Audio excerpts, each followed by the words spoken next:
पतित पावनी कलिबल हारणी मोक्षदायिनी। माँ गंगा जी का ये पावन असर और माँ महात्मा की चर्चा माँ का पावन महीना।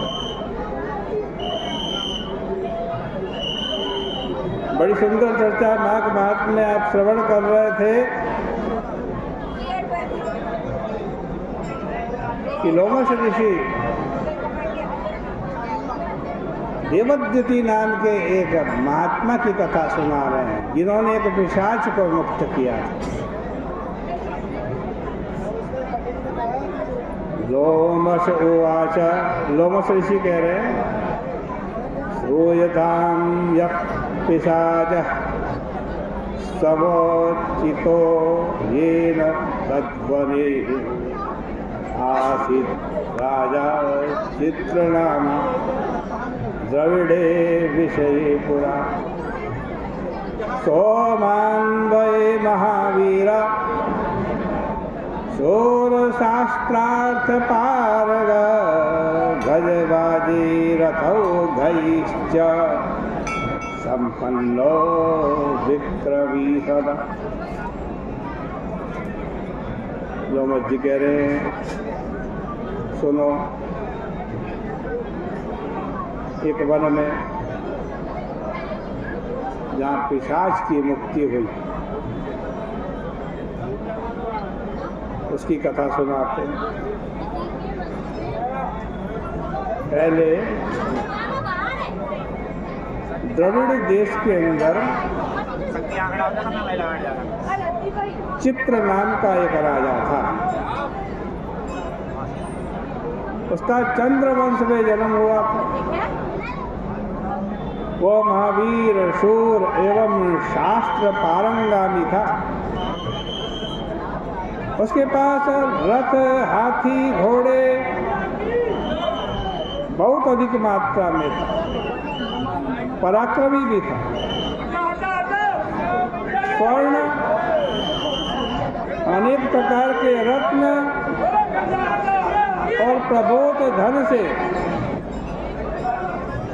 उसका कोष खजाना पूर्ण रहता था।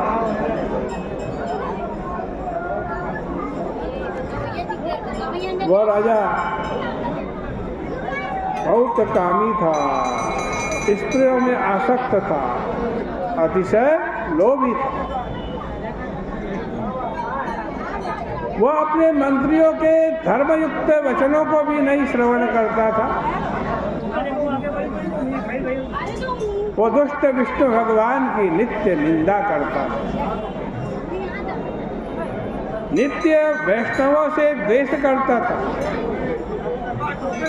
और ऐसा कहा करता था विष्णु कहाँ है, कौन है विष्णु, किसने देखा, कौन उसका कीर्तन करता है। इसलिए वो राजा प्रारब्ध से मोहित होकर के कहीं भी विष्णु भगवान को सहन नहीं करता।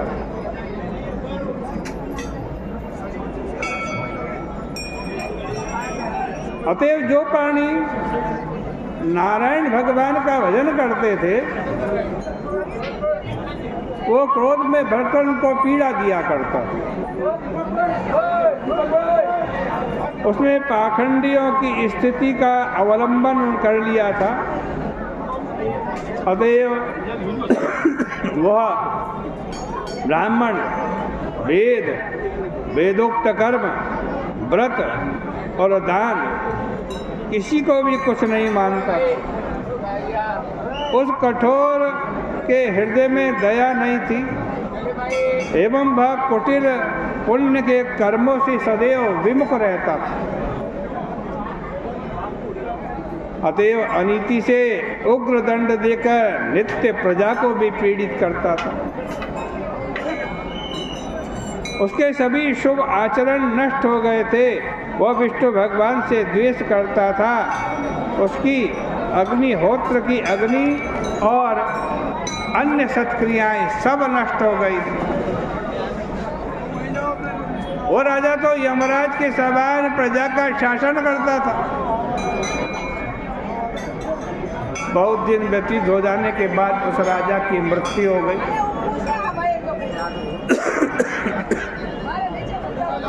उसका और्ध्वदेहिक क्रिया भी वैदिक विधि के अनुसार नहीं हुई।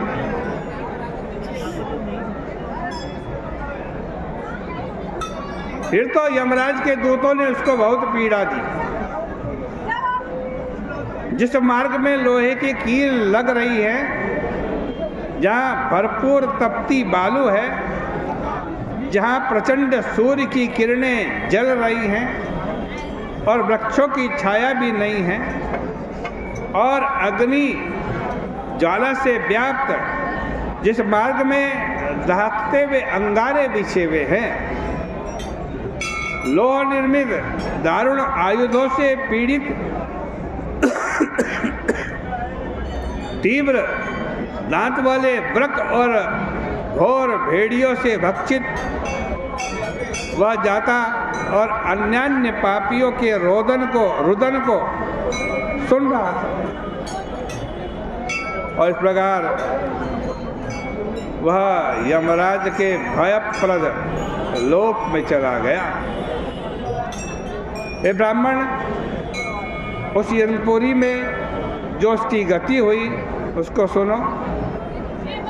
उस राजा को क्रमानुसार एक नरक के बाद दूसरे नरक में इस प्रकार सर्वत्र पहुंचाया गया। आज कहते बहुत सारे नरकों में भटकता हुआ ये राजा फिर अंत में गिरिराज के ऊपर एक पिशाच बन गया। और एक समय वह पिशाच शोक से पीड़ित विचरता होनहार शुभ कर्म के फल के कारण लक्ष्य प्रस्रवण नाम के वन में प्रविष्ट हुआ।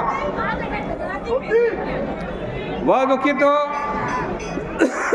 बहेड़ के वृक्ष की छाया में बैठ गया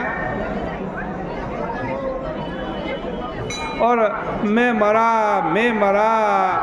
हाय हाय कह करके ऊंचे ऊंचे स्वरों में बोलने लगा। वह सोचने लगा कि भूख प्यास से व्याकुल हुए मुझ सब प्राणियों से द्वेष करने वाले के इस जन्म का अंत क्यों नहीं होता, जिसमें सदैव दुख की तरंग ही उठती रहती। ऐसे पाप के समुद्र में मुझे डूबते हुए को इस समय कौन अपने हाथ का सहारा देगा।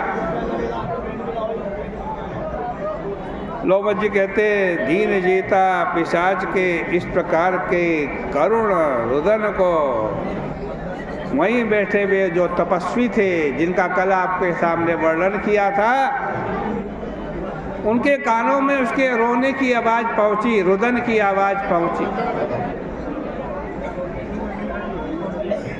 तब वहां जाकर के उन्होंने उस पिशाच को देखा।